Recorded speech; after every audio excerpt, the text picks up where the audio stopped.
We'd like to discuss today a topic that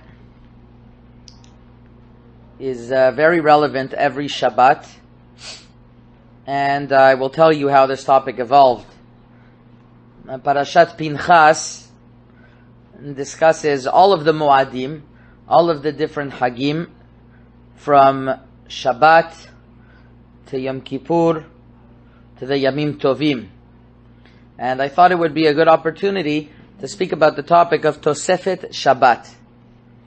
And a practical question, I'll tell you what happened in our Bet HaKnesset over here in Los Angeles, that we had the honor of having Rav Avraham Yehodayov Shlita. He lives in Yerushalayim, and he's a Talmid Chacham, a grandson of the Baba Sali.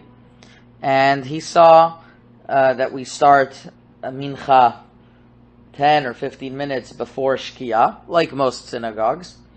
And we go straight into our custom of singing Shira Shirim, and then Kabbalat Shabbat. By the time we get to Kabbalat Shabbat, it's already Shkia time.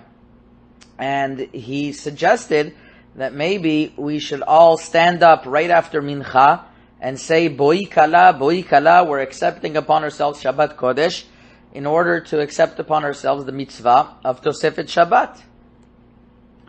I told him that I understood, but I never saw it being done. It seems to be it's deviating from the norm of doing such a thing. I've never seen it being done growing up, and I wondered to myself, maybe he's right. So I decided to look into this sugya, and I would love to share that with you. And it starts with the following. The Gemara in Masechet Rosh Hashanah discusses the mitzvah of Tosefet Shabbat. Daf Tet Amud Aleph, it talks about the special mitzvah of Mosifin Mechol al Kodesh, that we add on from the weekday to Kodesh, we add on special Kedusha. And the Tanaim have a discussion, where do we learn this from?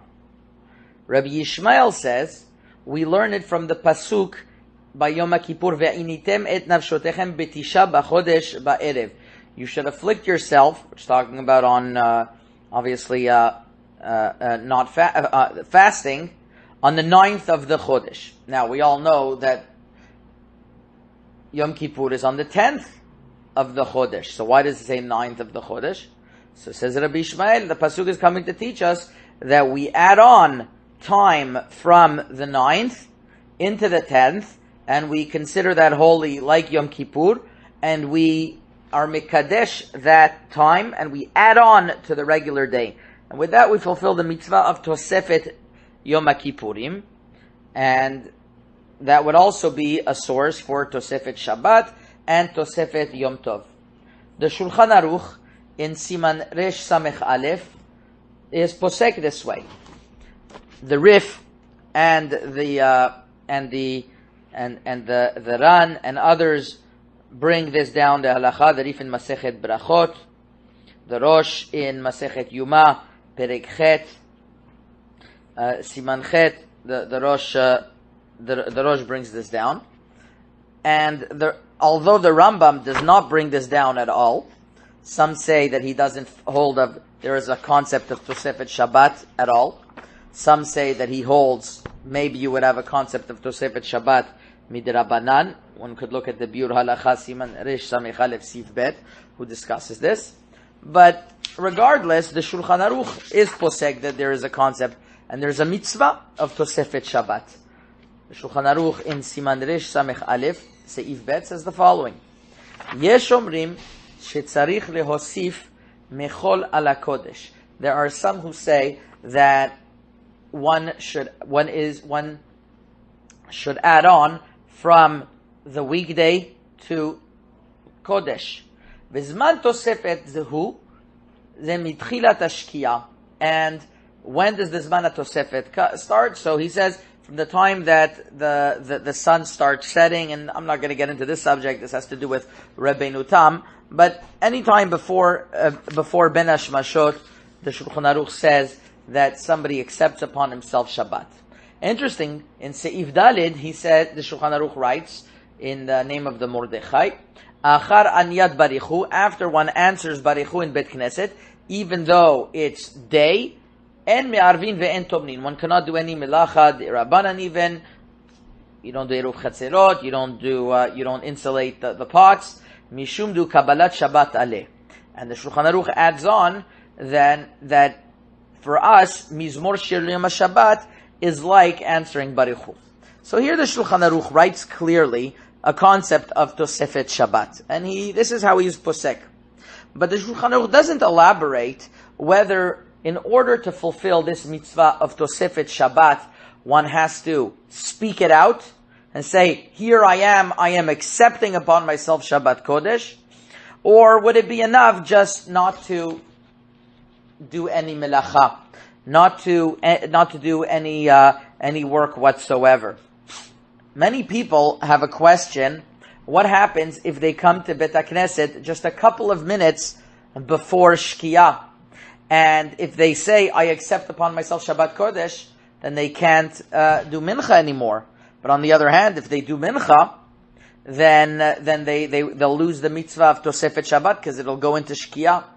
Some people have the same question in regards to if they have a minyan, that they know the minyan only starts praying 5 minutes before Shkiyah, so maybe they should pray mincha on their own in order to accept upon themselves Shabbat. So these are all very valid and important questions. And we'll start with the chidush that the Shulchan Aruch Harav, the Balatanya, writes in Siman Resh Samech Aleph. Shulchan Aruch Harav points out a stira, a contradiction in the words of the Shulchan Aruch. Whereas over here the Shulchan Aruch writes that once somebody answers Baruch Hu, he's not allowed to do any melacha whatsoever, and he's not allowed to do eruv chatzerot as well. En me'arvin, the Shulchan Aruch writes in Siman Resh Samech Aleph Seif Daled. Nevertheless, if one looks in the laws of eruvin, Siman Shin Tzadi Gimel, there the Shulchan Aruch writes stam veyesh halacha kastam. Stam is that he writes a blanket statement, and he says the following: Echad eruve chatzerot ve'echad shitufei movaot me'arvim otam benashmashot ve'afilu im kvar kibel alav tosefet Shabbat. That even if a person accepts upon himself Tosefet Shabbat, he's still allowed to do eruv chatzerot. Ve'yesh osrim, and some forbid it.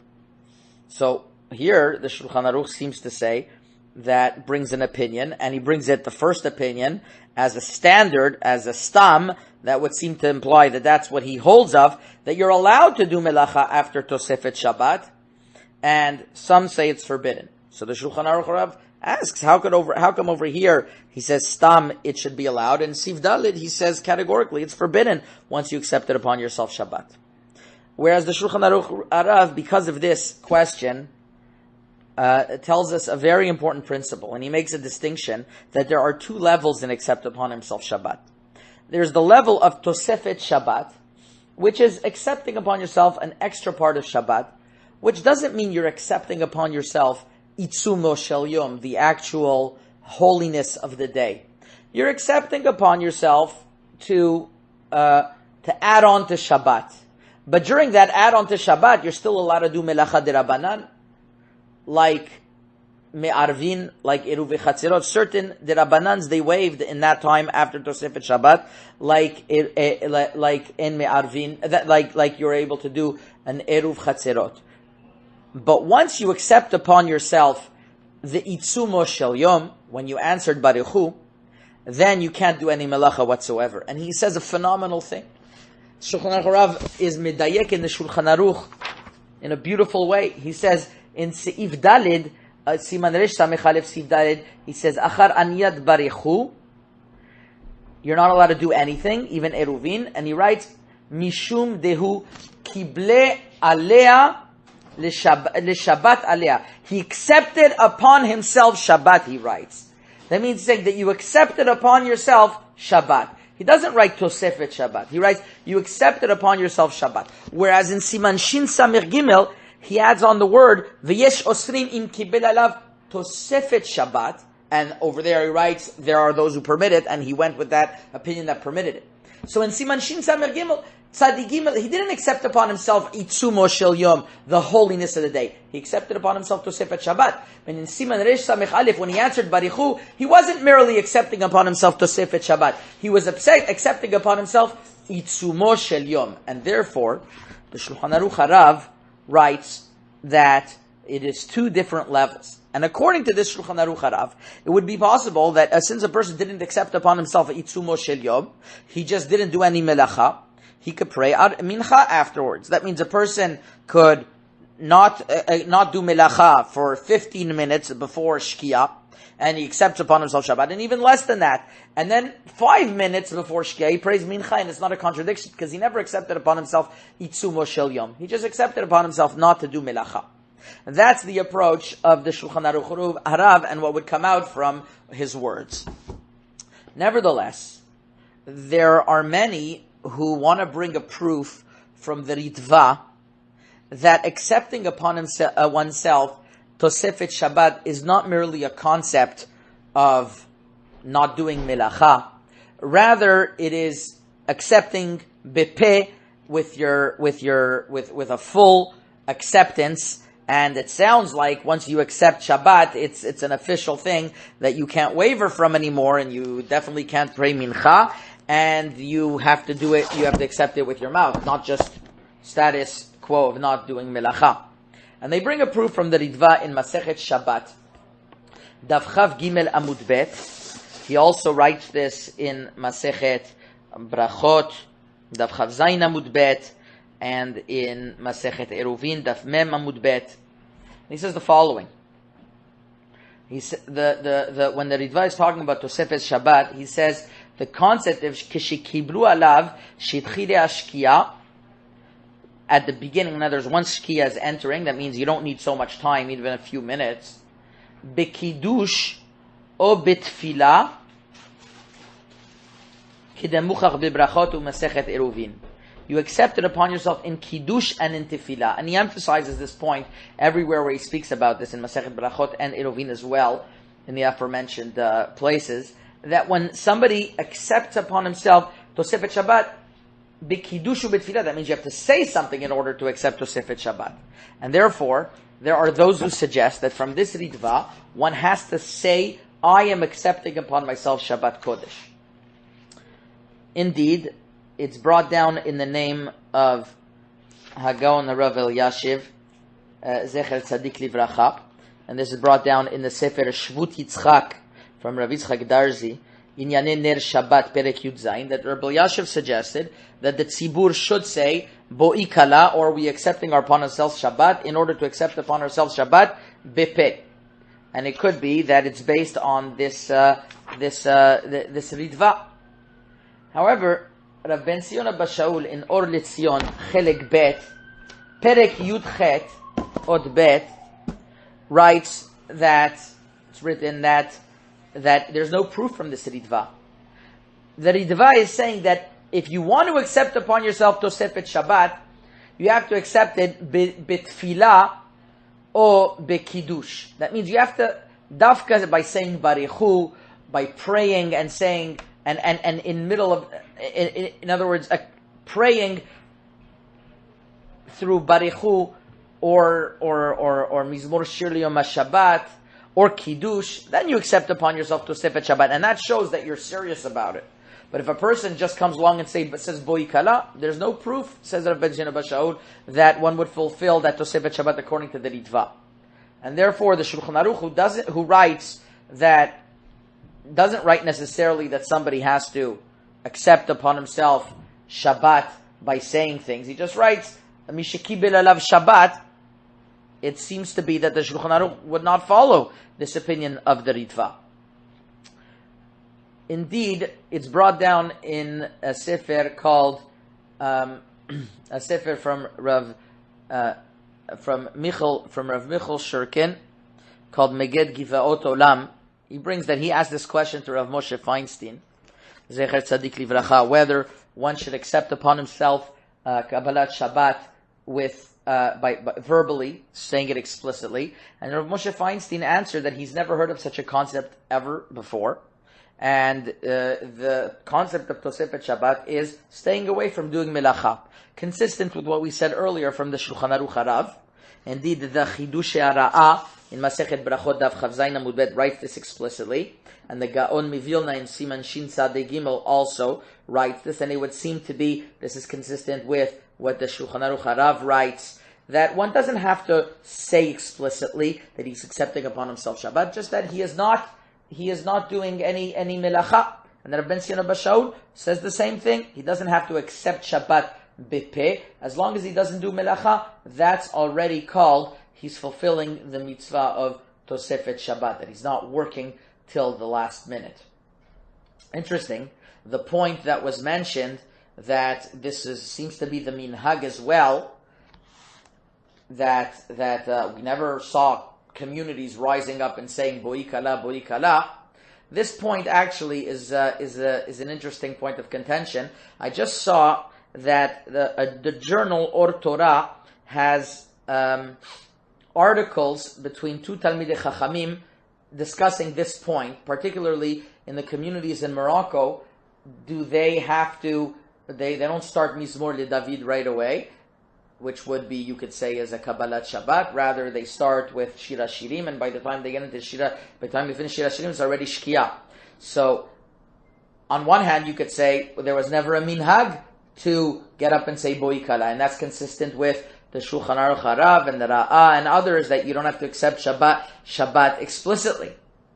On the other hand, one of the Talmidei Chachamim quoted there, Rav Avram Dabda, contends that it's not going against the minhag, because in the Sephardic countries, they would pray mincha and Kabbalat Shabbat earlier. They would usually finish by the time of the Maghreb, which is 7 minutes into Ben Hashmashot, which turns out that they for sure accepted upon themselves Shabbat in the regular tefillah early on. And he brings many sources to this, and many proofs and many testimonies to this, which means that you could contend that it's not against the minhag. The minhag was always to pray Shabbat early enough that you'd always be able to say Boi Kala early enough, or you'd be able to say Mizmor Shir Yom Shabbat early enough. But nowadays that people pray at the last minute, so we would have to say Boi Kala. So I don't know if it's a question of minhag or not. However, according to what we discussed, there's a strong halachic basis not to have to get up and say Boi Kala, and this is based on the Chidush Ha'ara'ah, on the Shulchan Aruch Harav, on the Biur Hagra, on the Rabbi Tzionah Bashaul, and others that all write that just from Moshe Feinstein, that as long as you don't do melacha, that's already called that one is accepting upon himself Shabbat. Nevertheless, Rabbi Tzionah Bashaul says that from the Ben Ish Chai, it seems to be that it's a worthy thing to accept upon himself Shabbat bepeh, as it's written in Shana Shniya, Parashat Vayera, Ot Gimel, that on Leil Shabbat, if one wants to accept upon himself the Tosefet Nefesh, there's 3 parts. He says there's the Tosefet Nefesh, Tosefet Ruach, Tosefet Neshama. Tosefet Nefesh one gets when he says Boi Kala. Tosefet Ruach when he says Barichu, and Tosefet Neshama when he says Ufros Alenu Ve'al Yerushalayim Ircha, and all of that should be standing up. And therefore, says the Ben Ish Chai, that by Kabbalat Shabbat, when one says Boi Kala, it seems to be that he has to say something in order to accept upon himself Shabbat. So as a chumrah, as a stringency, definitely it's a wonderful thing to do. But in order to impose and say that the community should do it, so that already is, we have a strong halachic basis, not that way. In addition, I would want to add that if the tzibur decides that when they say Shira Shirim, and that is a way of them accepting upon themselves Shabbat, it could be that's also a good enough of a verbal expression that would help as well. So in conclusion, if somebody wants to accept upon himself Shabbat early, from the fact that he doesn't do melacha, that should be enough. And therefore, if they're going to pray mincha later, 5 minutes before Shkia, even if he just separated himself from doing melacha before that, and he prays from mincha straight into the day, it could be that according to many opinions, he did fulfill upon himself Tosefet Shabbat. Nevertheless, there is a chumrah, there is a stringency for somebody to accept upon himself verbally the Shabbat before Shabbat comes in.